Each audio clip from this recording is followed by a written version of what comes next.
नमस्कार दर्शक मित्रों, आप देख रहे हैं राष्ट्र प्रथम और मैं हूं तपस्वी आचार्य। सबसे बड़े न्यूज़ बुलेटिन के साथ जिसका नाम है समाचार का सच, जिसमें हम लोग जो भी देश की घटना है, जो भी स्टेट की घटना है या फिर बड़े समाचार है, उसका हम लोग थोड़ा बहुत आकलन करते हैं और आपको दिखाते हैं समाचार का सच। तो सबसे पहले आज बात करनी है छत्तीसगढ़ की। छत्तीसगढ़ की एक सबसे बड़े घोटाले का एक समाचार आया हुआ है, जिसमें नवभारत टाइम्स ने एक डिटेल दी है, वो हम लोग यहाँ पर समझे। तो सबसे बड़े छत्तीसगढ़ से स्टार्ट करते हैं और सीएम बघेल की ओएसडी और अफसरों की व्यापारी पर एक छापा पड़ा हुआ है, उसके रिलेटेड एक न्यूज़ समझे। तो जो नवभारत टाइम्स ने लिखा हुआ है उसके रिलेटेड हम लोग समाचार समझेंगे। तो 4 करोड़ रुपीस जो है वो नकद सहित आपत्तिजनक दस्तावेज जो है वो मिले हुए हैं। छत्तीसगढ़ की बात करें तो सबसे बड़े 4 करोड़ कैश मिले हुए हैं और आपत्तिजनक दस्तावेज मिले हुए हैं। दूसरी एक डिटेल वो आई है कि छत्तीसगढ़ की राजधानी रायपुर, रायगढ़ सहित अन्य जिलों में सुबह सुबह ईडी ने राज्य के कई अफसरों के घर एक धावा बोलकर छापेमारी की है, और वो भी छत्तीसगढ़ में। क्या है ये डिटेल वो हम लोग समझे। तो नवभारत टाइम्स ने फ्रंट पेज के ऊपर ये समाचार लिखे हुए हैं, वो हम लोग सबसे पहले यहाँ पर समझेंगे। डिटेल कुछ ऐसी है कि मंगलवार शाम तक लगभग 4 करोड़ रुपीस कैश वहाँ पर, नकद कैश वहाँ पर आभूषण के साथ बरामद हुए हैं, और छत्तीसगढ़ के कई शहरों में ईडी ने मंगलवार को दिन भर की छापेमारी की है। सुबह सुबह की बात करें तो सुबह सुबह एक बार फिर से वहां पर एक छापेमारी आज भी स्टार्ट हुई है, और इस बार ईडी ने राज्य के कुछ वरिष्ठ अधिकारियों के साथ ही कारोबारियों के घर पर भी वहां पर छापेमारी की है। नवभारत टाइम्स ने जो फ्रंट पेज के ऊपर बॉक्स बनाया हुआ है उसमें कुछ डिटेल ऐसी लिखी है कि जिसमें से कुछ ऐसे भी शामिल है जिन पर पहले ही आईटी की रेड जो है वो चल रही थी और रेड चालू थी। उसमें छत्तीसगढ़ में इस बार ईडी ने दुर्ग, रायपुर, रायगढ़ और महामुसन सहित कई जगहों पर एक साथ छापेमारी की है, और आज भी अभी चालू है। सूत्रों ने कुछ ऐसा बताया हुआ है कि ईडी की छापेमारी में शाम तक लगभग 4 करोड़ रुपीस की नकद जो है वो बरामद की गई है, जबकि करोड़ों रुपीस का वहां पर आभूषण भी प्राप्त हुआ है। डिटेल कुछ वहां पर नवभारत टाइम्स ने ऐसा लिखा हुआ है कि सूत्रों ने हालांकि यह नहीं बताया है कि सब सामान कहां बरामद हुआ है, लेकिन माना ऐसा जा रहा है कि ईडी अधिकारियों की छापेमारी में बहुत कुछ वहां पर बरामद भी हुआ है, जिसमें से काफी सारे संदिग्ध दस्तावेज भी शामिल हुए हैं। शाम को दिल्ली के अधिकारी रायपुर वहां पर पहुंच चुके हैं, और इस पूरी छापेमारी की दिल्ली के वरिष्ठ अधिकारियों द्वारा की जा रही है। तो माना ऐसा जा रहा है कि कई कुछ संदिग्ध वहां पर दस्तावेज जब्त हुए हैं, और वहां पर ईडी ने बुधवार को यानी आज सुबह वहां पर सबसे बड़ी कार्रवाई शुरू हुई है। इन अधिकारियों के घर चल रही छापेमारी छत्तीसगढ़ के दुर्ग में मुख्यमंत्री बघेल की ओएसडी सौम्या चौरसिया, रायगढ़ में कलेक्टर रानू साहू के वहां पर रानू साहू के आवास पर भी अभी ईडी की छापेमारी चल रही है, और महामसूद में अग्नि चंद्राकर और सूर्यकांत तिवारी माइनिंग हेड जो है वहां पर आईएएस ऑफिसर है जेपी मौर्य के वहां पर रायपुर स्थित आवास पर भी अभी छापेमारी चालू है। दूसरी जो यहाँ पर डिटेल लिखी है वो यहाँ पर पढ़े तो रायगढ़ के गांजा चौक के निवास स्थित वहां पर निवासी है नवनीत तिवारी, प्रिंस भाटिया है, और तीसरे जो है वो सीए है वो सुनील अग्रवाल के ठिकाने पर भी ईडी की अभी छापेमारी चालू है। डिटेल कुछ ऐसी सामने आई है कि वहां पर सूत्रों ने ऐसा बताया कि सुबह 5 बजे से चल रही है ये छापेमारी, और बताया जा रहा है कि सुबह 5 बजे से इन सभी के घर पर ईडी ने दर्जन भर टीम वहां पर साथ में रेड भी किया हुआ है। डिटेल वहां पर जो नवभारत टाइम्स ने लिखी है, और साथ ही टाइम्स नाउ ने भी एक डिटेल उनके पोर्टल पे लिखी है, क्योंकि अब तक की छत्तीसगढ़ की ये सबसे बड़ी छापेमारी मानी जाती है। इसमें नवभारत टाइम्स ने डिटेल कुछ ऐसे लिखी है पोर्टल के साथ कि इससे पहले भी आईटी और ईडी द्वारा मुख्यमंत्री के ओएसडी सौम्या चौरसिया, कलेक्टर रानू साहू और सूर्यकांत तिवारी के घर पर छापेमारी की थी, और पूछताछ भी वहां पर की थी। इस दौरान कोयला व्यापारी सूर्यकांत तिवारी और सौम्या चौरसिया के घर से बड़ी मात्रा में लगभग 200 करोड़ रुपीस की चल और अचल संपत्ति सामने आई थी। हाँ मित्रों, 200 करोड़ रुपीस की अचल संपत्ति वहां पर सामने आई है। अब देखना ये रहेगा कि प्रशासक और दिल्ली के आला कमान इसके ऊपर क्या कार्यवाही करते हैं। और सबसे बड़ा जो न्यूज़पेपर का क्वेश्चन मार्क है कि ये जो छापेमारी हो रही है उसमें से जो नगद कैश जो 200 करोड़ रुपीस और अब तक की 40 करोड़ रुपीस वहां पर बरामद हुए हैं, वो पैसा किसके पास है और वहाँ पर कैसे आया, वो सबसे बड़ा क्वेश्चन मार्क जो है वो वायरल होता है। ये न्यूज़ के ऊपर हम लोग लगातार नज़र रखेंगे। लेकिन अब बात करते हैं दूसरे स्टेट की और दूसरे न्यूज़ की तरफ रुख करें तो गुजरात में अभी इलेक्शन का माहौल चल रहा है, उसमें भाजपा और कांग्रेस और साथ ही साथ आप के नेता जो है वो आमने सामने कथित मुद्दे पे बवाल कर रहे हैं। क्या है वो गुजरात का वहाँ पर न्यूज़, वो सबसे बड़ा है, वो जाने। तो गुजरात समाचार की टीम ने कुछ एक न्यूज़ ऐसे दिए हुए है कि आपके सामने भाजपा का मास्टर स्ट्रोक, ऐसा उन लोगों ने फ्रंट पेज के ऊपर एक समाचार दिया हुआ है। वो समाचार सबसे बड़े गुजरात के समाचार है, वो यहाँ पर हम लोग समझे तो गुजरात समाचार और संदेश ने फ्रंट पेज के ऊपर ये न्यूज़ लिया हुआ है। तो ये न्यूज़ का वेटेज समझे हम लोग, ये न्यूज़ को हम लोग जाने तो डिटेल कुछ ऐसी लिखी है कि आपके सामने मीन्स आम आदमी के सामने भाजपा का मास्टर स्ट्रोक, आदिवासी वोटर्स को साधने के लिए आज एक लॉन्च की है गौरव यात्रा। भाजपा सरकार ने वहाँ पर गुजरात में अभी भाजपा भूपेंद्र भाई की पटेल की सरकार चालू है, भाजपा के आला कमान ये नेता संभाल रहे हैं। तो डिटेल कुछ ऐसी है कि उन लोगों ने आदिवासी वोटर्स को रुझाने के लिए, उन लोगों को वहाँ पर अपने भाजपा में शामिल करने के लिए एक गौरव यात्रा का आयोजन किया है। और ये न्यूज़ ने गुजरात समाचार और वहाँ पर संदेश ने फ्रंट पेज पे स्थान दिया हुआ है। क्यों ये न्यूज़ वहाँ पर इतनी मायने रखती है वो डिटेल हम लोग यहाँ पर समझे तो कुछ समाचार ऐसा लिखा हुआ है कि भाजपा की इस यात्रा का मुख्य उद्देश्य आदिवासी वोटर्स को साधना है। भाजपा का मुख्य उद्देश्य जो है वो ऐसा है कि आदिवासी वोटर्स का ज़्यादा से ज़्यादा भाजपा में शामिल हो और आदिवासी लोगों के वोट जो है वो भाजपा को मिले, क्योंकि अभी थोड़े दिनों में ही इलेक्शन का चुनाव होगा, इलेक्शन वहाँ पर जारी होगा। तो सबसे बड़ा जो मुकाबला गुजरात में हो रहा है वो आप मीन्स आम आदमी पार्टी से सबसे शायद डरे हुए लगते हैं भाजपा के आला कमान। तो डिटेल कुछ ऐसी है कि दरअसल आदिवासी वोटर्स परंपरागत रूप से कांग्रेस को वोट देते आते हैं और इसी बीच आम आदमी पार्टी इन वोटर्स को लुभाने में अभी जुटी है, क्योंकि आए दिन आम आदमी पार्टी के अरविंद केजरीवाल और मनीष सिसोदिया गुजरात के दौरे पर आते हैं और वो लोग भी आदिवासी एरिया में सबसे बड़ी वहाँ पर सभा संबोधन करते हैं। तो वो लोग भी आम आदमी पार्टी वाले लोग भी वहाँ पर पार्टी के आला कमान, वहाँ पर आम आदमी पार्टी वाले का आला कमान है, वो भी वहाँ पर जो है वो इन लोगों को रुझाने के लिए आए हैं। और गुजरात में इस साल के अंत तक होने वाले विधानसभा चुनावों में भारतीय जनता पार्टी को आम आदमी पार्टी से कड़ी टक्कर मिल रही है। वहाँ पर गुजरात समाचार और संदेश ऐसा लिख रहे हैं कि आम आदमी पार्टी से बीजेपी डर रहा है और बीजेपी सबसे बड़ी टक्कर मिल रही है, जो बीजेपी के नेता को सबसे बड़ी टक्कर मिल रही है वो आम आदमी पार्टी से मिल रही है। आप नेताओं की जनसभा में होने वाली भीड़ ने भाजपा की वहाँ पर जो है वो थिंक टैंक को एक चिंता जताई है और चिंता बढ़ी हुई है भाजपा में, क्योंकि ऐसे में वोटर्स को साधने के लिए भाजपा ने अपना एक मास्टर स्ट्रोक चलाया हुआ है। दरअसल भारतीय जनता पार्टी चुनाव से पहले राज्य में गुजरात गौरव यात्रा लॉन्च करने जा रही है।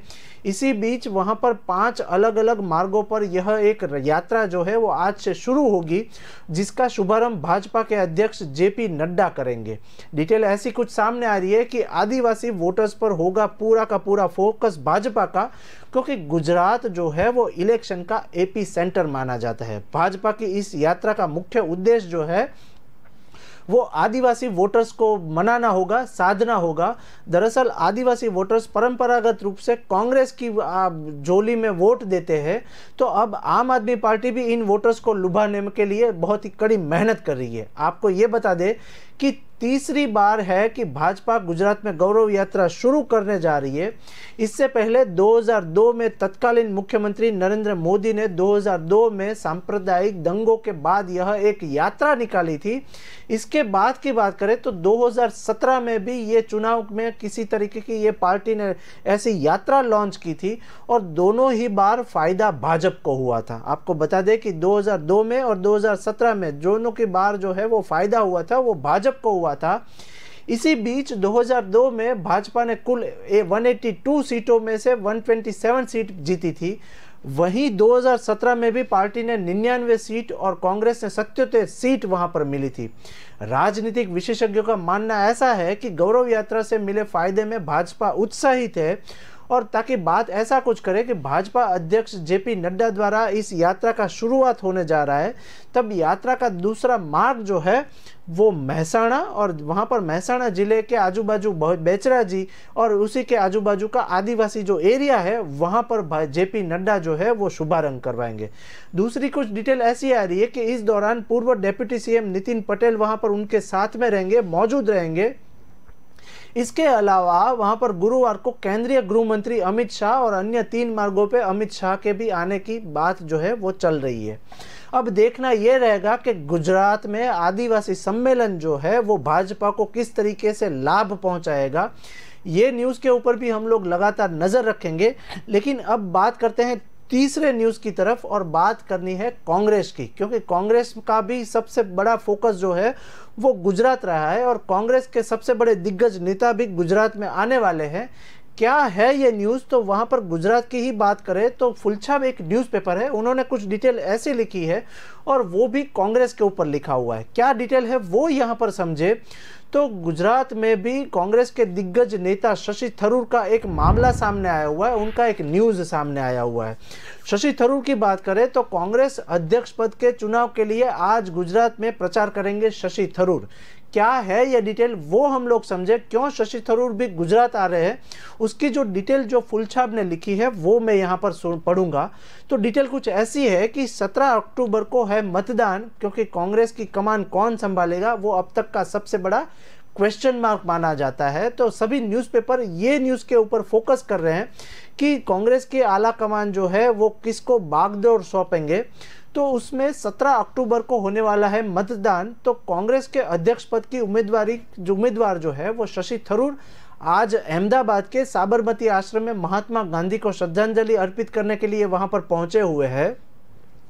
इसी बीच अपने गुजरात के दौरों की शुरुआत वहां पर करने जा रहे हैं और वहां पर कांग्रेस अध्यक्ष पद के चुनाव के उम्मीदवार शशि थरूर एक आगामी चुनाव को लेके वहां पर प्रचार के लिए गुजरात में आए हुए हैं। डिटेल कुछ वहां पर फुलछाब ने ऐसा लिखा हुआ है कि कांग्रेस सांसद शशि थरूर के अलावा अनुभवी नेता मल्लिकार्जुन खड़गे भी पार्टी के अध्यक्ष पद की दौड़ में है, जिसके लिए चुनाव 17 अक्टूबर को होने वाले हैं। अब इन सभी बीचों के वहां पर न्यूज़ के बीच एक क्वेश्चन मार्क विविध न्यूज़ पोर्टल ने ऐसा लिखा हुआ है कि ये जो नेता लोग हैं जो काफ़ी सारे वहाँ पर बाहर रहते हैं, लेकिन इलेक्शन के टाइम पे ही गुजरात दिखता है उन लोगों को, और इलेक्शन के टाइम पे ही वो लोग गुजरात आते हैं। तो ऐसा क्यों, वो सबसे बड़ा क्वेश्चन मार्क जो है वो विविध सोशल मीडिया पे भी वायरल हो रहा है। अब देखना ये रहेगा कि 17 अक्टूबर को जो इलेक्शन होने जा रहा है इसके परिणाम 19 अक्टूबर को कांग्रेस घोषित करने जाएंगी। इसी बीच शशि थरूर जो है वो साबरमती आश्रम से शुरू करेंगे अपना प्रचार अभियान। तो इसी बीच बुधवार को दोपहर यानी कि आज दोपहर को अहमदाबाद के साबरमती आश्रम में महात्मा गांधी आश्रम में वो पहुंच रहे हैं। तो डिटेल कुछ ऐसी लिखी है विविध न्यूज़पेपर ने कि इनके द्वारा साझा किए गए कार्यक्रम के अनुसार वहां पर कांग्रेस प्रतिनिधियों और मीडिया को वहां पर उनके साथ बात करने वाले हैं। तो पिछले ही हफ्ते कांग्रेस के अध्यक्ष के चुनाव प्रचार के लिए वहां पर गुजरात में थे काफ़ी सारे नेता लोग। तो उन्होंने पार्टी की प्रतिनिधियों से मिलने से पहले साबरमती आश्रम, गांधी आश्रम वो जाएंगे और देखना ये रहेगा कि वो क्या निशान साधते हुए हैं और कांग्रेस के आला कमान को क्या वो चुनौती देते हैं। अब एक बात करते हैं चौथे न्यूज़ की तरफ, और एक सबसे बड़े एक मायूस चेहरे की एक बात कर रही है। और चौथे न्यूज़ जो है वो सौरव गांगुली का एक सबसे बड़ा न्यूज़ सामने आ रहा है।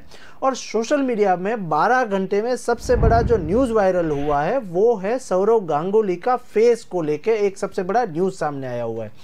क्यों उनका मायूस चेहरा सामने आ रहा है सौरव गांगुली का, वो हम लोग यहाँ पर समझे।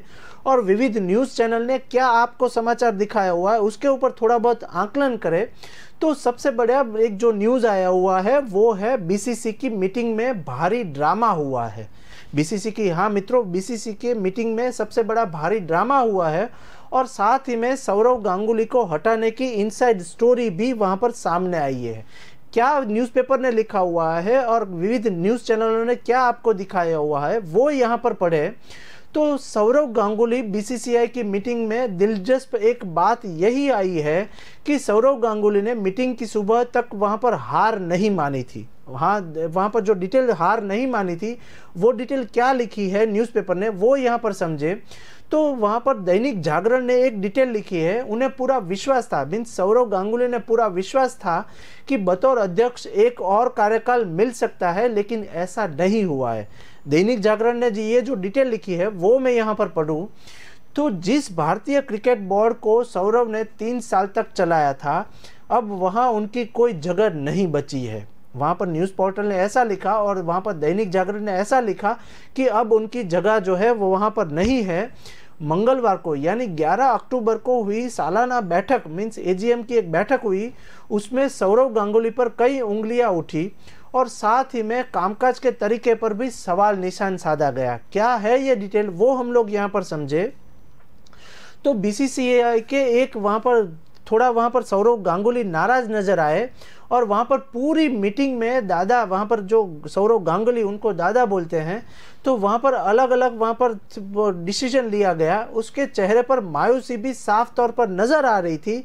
इसी बीच गांगुली बोर्ड का अध्यक्ष बना रहना चाहते थे, लेकिन उनसे वहाँ पर जो है वो उनका ऐसा नहीं मानना था, लेकिन उनसे 2 वहाँ पर मनाया गया और भारतीय टीम के पूर्व कप्तान बोर्ड के इस फैसले से नाखुश भी दिखे। बीसीसीआई की मीटिंग में क्या हुआ वो हम लोग यहाँ पर समझे तो डिटेल कुछ ऐसी सामने आई कि भारतीय क्रिकेट बोर्ड से सौरव गांगुली की वहाँ पर बोरिया बिस्तर बांध चुके हैं। और इसी बीच मुंबई में मंगलवार को भारतीय क्रिकेट कंट्रोल बोर्ड ने हेडक्वार्टर्स में बाहर देश के अलग अलग क्रिकेट संघ से आए एक नाम गए, वहाँ पर नाम इकट्ठा किए गए। इसी बीच सौरव गांगुली के भविष्य को लेकर भी आपस में खुसफुस भी वहाँ पर हो रही थी।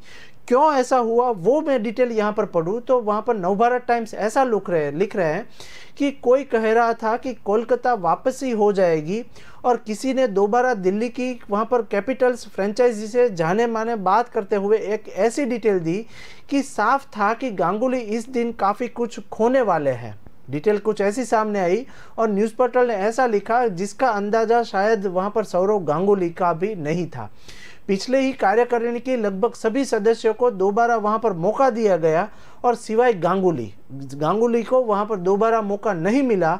और संयुक्त सचिव जयेश जॉर्ज के सूत्रों का कहना ऐसा है कि गांगुली ने अपनी नाराजगी छिपाने की कई बार कोशिश भी नहीं की और पुराना अध्यक्ष पद और नए अध्यक्ष का नाम प्रस्तावित करना है, और लेकिन गांगुली ने रोजर बिन्नी का नाम प्रस्ताव तक नहीं रखा। वहां पर डिटेल कुछ ऐसी सामने आई कि रोजर बिन्नी का नाम प्रस्ताव में नहीं रखा। और क्या वहां पर शिवसेना एक डर वहां पर बैठा था कि क्या डिटेल थी वो यहाँ पर समझे। तो वहां पर भी सियासी मसला चल रहा है। अब देखना यह रहेगा कि सौरव गांगुली जो है वो क्या वहां पर डिटेल देते हैं। अब एक बात करें लालू प्रसाद यादव की, दूसरे न्यूज़ की तरफ हम लोग चले तो लालू प्रसाद यादव को भी कुछ वहाँ पर शिवसेना जैसा माहौल वहाँ पर रचने जा रहा है और क्या डिटेल है वो यहाँ पर समझे। तो एक सबसे बड़ा सियासी मसला सामने आया हुआ है, इसके ऊपर डिटेल हम लोग समझे तो वहाँ पर एक सवाल ऐसा आया हुआ है कि लालू यादव को इस बात का डर है कि भविष्य में भी उनकी न रहने वाले सूरत में आरजेडी नेता जो है वो वहां पर ऐसा कुछ मामला सामने आया हुआ है। बिहार के विधानसभा के पूर्व अध्यक्ष और संगठनात्मक वहां पर चुनाव के लिए राजदा के राष्ट्रीय रिटर्निंग अधिकारी उदय नारायण चौधरी के एक बयान सामने आया हुआ है और बयान से भी इस चर्चा को बल मिला है। और इसी बीच वहां पर टाइम्स नाउ न्यूज़ नेटवर्क ने कुछ डिटेल सामने दी है और वो भी आरजेडी और महत्वपूर्ण तेजस्वी यादव को लेके एक समाचार सामने आया हुआ है। डिटेल कुछ ऐसी सामने आई कि वहां पर उन्होंने कहा कि तेजस्वी को वहां पर भविष्य में किसी भी कानूनी अटिलता की स्थिति में वहां पर सभी महत्वपूर्ण निर्णय लेने के लिए वहां पर अधिकृत किया जा सकता है। पार्टी को भाजपा से कई चुनौतियों का सामना भी करना पड़ सकता है, लेकिन भाजपा नेता चुनाव आयोग पर दबाव बनाकर कुछ भी कर सकते हैं, ऐसा वहां पर सामने डिटेल सामने आई है। बिहार और पटना की सबसे बड़ी बात करें तो सबसे बड़ा नवभारत टाइम्स ने भी वही डिटेल लिखी है और वो उसमें भी तेजस्वी यादव और लालू प्रसाद यादव की डिटेल दी है। इसमें खास ही राष्ट्रीय परिषद में बैठक के दौरान एक डिटेल फैसला सामने आया हुआ है और वो कुछ नेता और वहाँ पर तेजस्वी यादव ने जो डिटेल दी है वो हम लोग समझे। और अब तक की पटना की सबसे बड़ी न्यूज़ ये लिखी हुई है। इसमें एक महत्वपूर्ण राजनीतिक घटनाक्रम भी सामने आया हुआ है, जिसमें राष्ट्रीय जनता दल मीन्स के राजदा की एक राष्ट्रीय कार्यकारिणी ने और पार्टी विधायक और उप मुख्यमंत्री जो है वो तेजस्वी प्रसाद यादव को पार्टी के नाम के साथ साथ पार्टी के चिन्ह मीन्स जो सिंबल होता है उसको बदलने के संबंध में कोई भी महत्वपूर्ण लेने के लिए वहां पर अधिकृत किया गया है तेजस्वी यादव को। क्यों ऐसा किया गया वो डिटेल हम लोग यहाँ पर समझे तो सबसे बड़ी बात ऐसा आया है कि लालू प्रसाद यादव की तबीयत इधर लगातार नाराजगी चल रही है और नासार चल रही है। इसी बीच पार्टी के इस फैसले को लालू प्रसाद के बड़े कदम के तौर पर माना जा रहा है।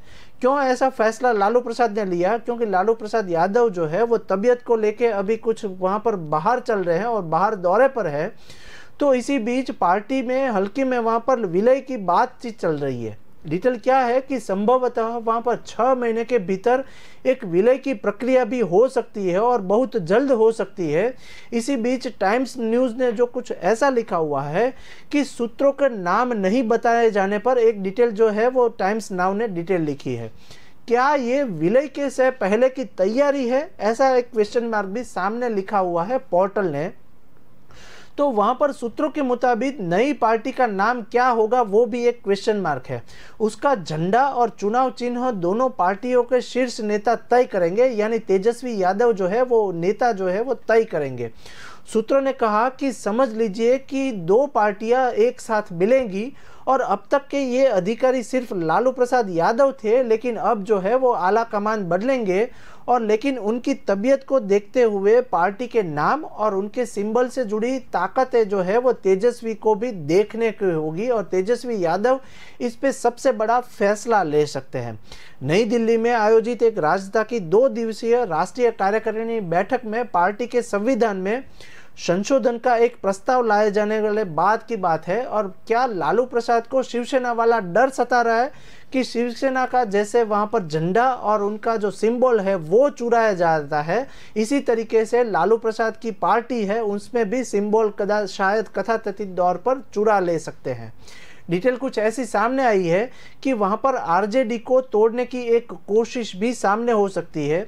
इसी बीच बिहार विधानसभा के पूर्व अध्यक्ष और संगठनात्मक चुनाव के लिए राजदा राष्ट्रीय टर्निंग पॉइंट भी सामने आ सकता है।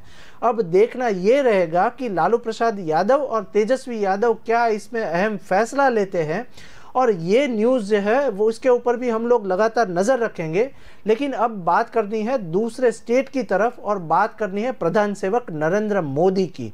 नरेंद्र मोदी कई तौर पे वहाँ पर आला कमान के साथ जो है वो किसी न किसी स्टेट पे दौरे पर है। तो अब बात करें नरेंद्र मोदी की, तो मध्य प्रदेश में अब तक की सबसे बड़ी न्यूज़ जो सामने आई है वो मैं यहाँ पर बोलूँ तो वहां पर दैनिक भास्कर ने कुछ ऐसा लिखा है कि महाकालेश्वर टेम्पल उज्जैन में सबसे बड़ा एक चुनावी फैसले को लेकर भी एक वहां पर डिटेल सामने आई है। और इसी बीच सार्वजनिक समारोह में भी नरेंद्र मोदी वहां पर पहुंचे थे। डिटेल कुछ ऐसा वहां पर संबोधन हुआ कि वो डिटेल अब तक की सबसे बड़ी वह न्यूज़ जो है वो वायरल हो गई। उसमें नरेंद्र मोदी ने संबोधन करते हुए पीएम नरेंद्र मोदी ने ऐसा कुछ कहा कि महाकाल लोक गलियारा परियोजना उज्जैन की जीवंतता बढ़ाएगा। और पीएम मोदी ने महाकाल लोक के उद्घाटन कार्यक्रम में कुछ ऐसा स्टेटमेंट दिया वो सबसे बड़ा वायरल हुआ।